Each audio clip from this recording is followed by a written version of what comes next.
नमस्कार। Force supreme law partners के इस नए कानूनी एपिसोड में मैं एडवोकेट डॉक्टर अजय कुमार पांडे आप सबका पुनः स्वागत करता हूँ। आज का मुकदमा सुप्रीम कोर्ट से। मसला ये है कि संविधान तो सेकुलर चाहिए, कानून लेकिन धर्म के हिसाब से चाहिए।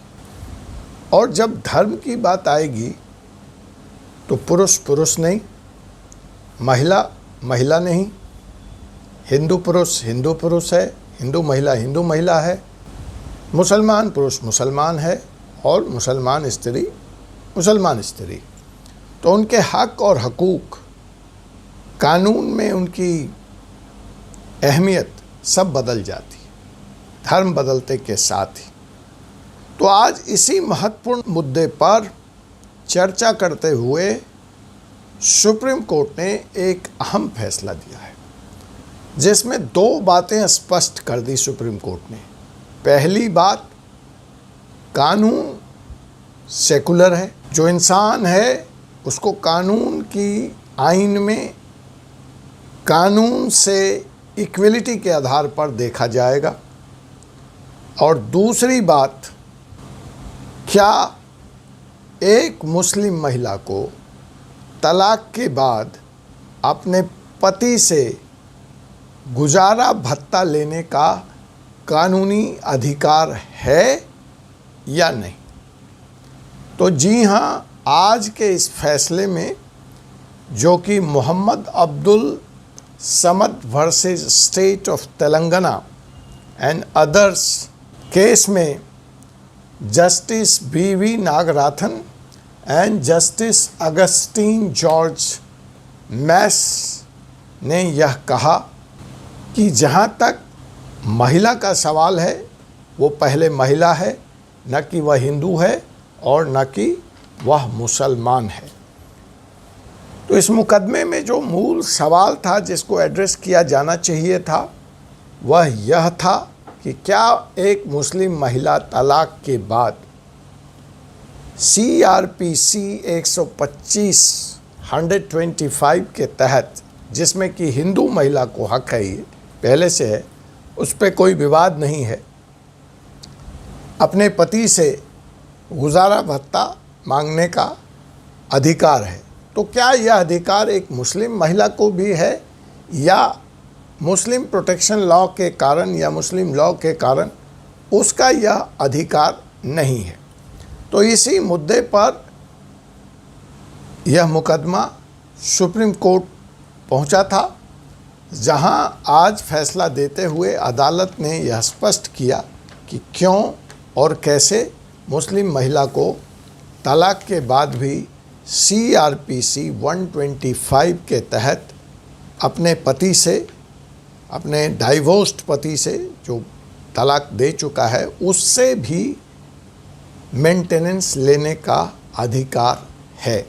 ये मामला तेलंगाना के फैमिली कोर्ट से चलता हुआ सुप्रीम कोर्ट तक पहुंचा था। तेलंगाना की इस फैमिली कोर्ट ने भी इस मुकदमे में पत्नी के इस अधिकार को सुरक्षित बताया था और इस मेंटेनेंस एक्ट के तहत पति से 20,000 रुपये प्रति माह गुजारा भत्ता देने का आदेश दिया था। पति ने फैमिली कोर्ट के इस आदेश को तेलंगाना हाई कोर्ट में चुनौती दी। हाई कोर्ट ने फैमिली कोर्ट के फैसले को उचित ठहराया, लेकिन मेंटेनेंस की रकम को 10,000 रुपये प्रति माह में मॉडिफाई कर दिया, तब्दील कर दिया। साथ ही फैमिली कोर्ट को यह निर्देश दिया कि आप इस मुकदमे की सुनवाई 6 महीने के अंदर अंदर पूरी कर दें।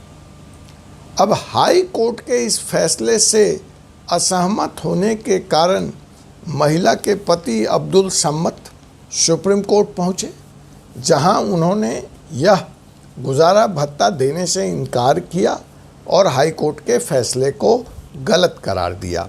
उनका कहना था कि उनका तलाक हो चुका है, पहली बात।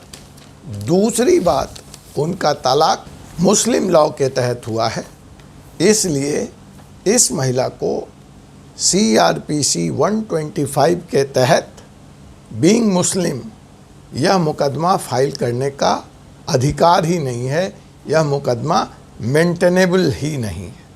लेकिन कोर्ट ने उनके इस तर्क को खारिज कर दिया और ये कहा कि section 125 CRPC is valid for all women, सभी महिलाओं पे लागू होगा, चाहे वो मैरिड हैं, चाहे वो डाइवोर्स उनका हो चुका है जब यह मुकदमा पेंडिंग था। सुप्रीम कोर्ट ने यह भी स्पष्ट किया कि जिस दरमियान मेंटेनेंस का यह मुकदमा कोर्ट में लंबित है, सुनवाई चल रही है, वहीं दूसरी तरफ किसी और एक्ट में, यहाँ पर मुस्लिम एक्ट में महिला का तलाक हो भी जाता है, उसके बावजूद भी इस मुकदमे के तहत उसको अपना मेंटेनेंस वसूलने का, लेने का अधिकार है। कोर्ट ने यह भी कहा कि यह in addition to her right है, उसका जो मुस्लिम वुमेन का जो right under Muslim women protection of rights on marriage act 2019 उसके अलावे है। अगर उसका इस इंटरीम मेंटेनेंस CRPC 125 की सुनवाई पूरी नहीं हुई है और उधर उसका तलाक हो जाता है, तो वह Muslim women protections of rights on marriage act 2019 के तहत भी मेंटेनेंस ले सकती है, बट यह एडिशनल रेमेडी है। तो आज का यह फैसला देखने में बड़ा सामान्य सा लग रहा होगा आपको, लेकिन यह सामान्य नहीं है, यह ऐतिहासिक है। क्योंकि अगर मैं इसके बैकग्राउंड में आपको लेकर के चलूं तो आपको जाना पड़ेगा शाहबानो केस की तरफ। वहाँ पे सर्वप्रथम सुप्रीम कोर्ट ने शाहबानो केस में मुस्लिम वुमेन्स के राइट को प्रोटेक्ट करते हुए मेंटेनेंस का फैसला दे दिया था।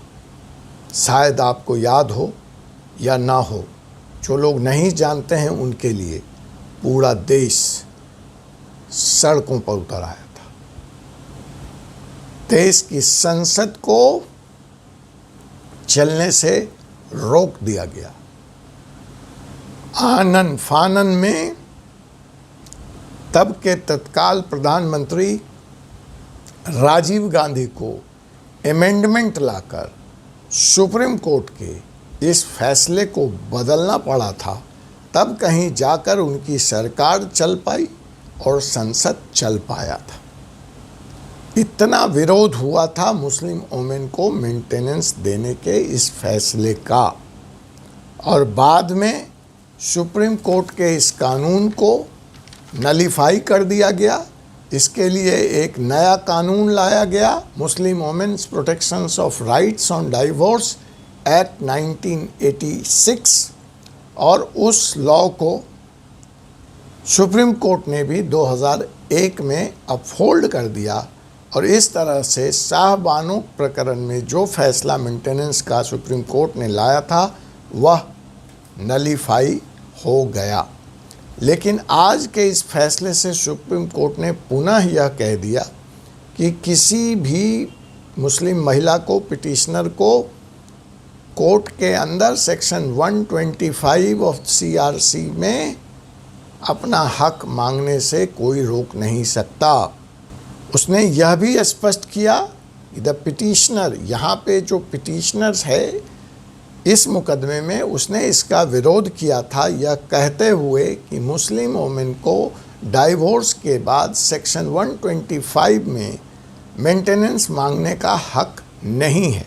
लेकिन सुप्रीम कोर्ट ने, जैसा मैंने आपसे स्पष्ट कर दिया, कि कहा कि बिल्कुल उसको अधिकार है, वह जस्ट मैरिड वुमेन है, वह डाइवोर्स्ड वुमेन है, और वह 125 में आपसे मेंटेनेंस मांग सकती है। दूसरी एक बात और जो सुप्रीम कोर्ट ने स्पष्ट की, जिसके तहत इस पिटिशनर ने, इस अब्दुल समद ने, इस पति ने जिसने डाइवोर्स दिया था अपनी पत्नी को, एक बात और कहने की कोशिश की इस मुकदमे में कि उसने मुस्लिम लॉ के तहत डाइवोर्स लिया है, इसलिए उसके ऊपर CRPC 125 लागू नहीं होगा। तो सुप्रीम कोर्ट ने उसकी इस बात को भी नकार दिया। अर्थात यहाँ पर दो बात इस क्रिस्टल क्लियर पानी की तरह साफ हो गई। पहली कि चाहे आप मुस्लिम लॉ के तहत डाइवोर्स लें, चाहे आप मुस्लिम वुमेन प्रोटेक्शन डाइवोर्स लें, जो मुस्लिम वुमेन का राइट है वो दोनों जगह है।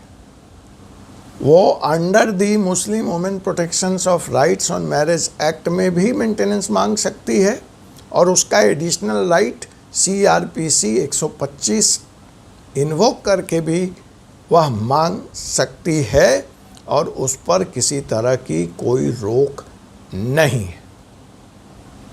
इस सुप्रीम कोर्ट के इस फैसले के साथ एक बार कानून का सेकुलर दिमाग, सेकुलर पिक्चर फिर से देश के सामने आया है, जो स्वागत योग्य है। आपसे पुनः मुलाकात होगी एक ऐसे ही मुकदमे में, एक ऐसे ही विषय के साथ। तब तक मुझे एडवोकेट डॉक्टर अजय कुमार पांडे को अनुमति दीजिए। जय हिंद, जय भारत।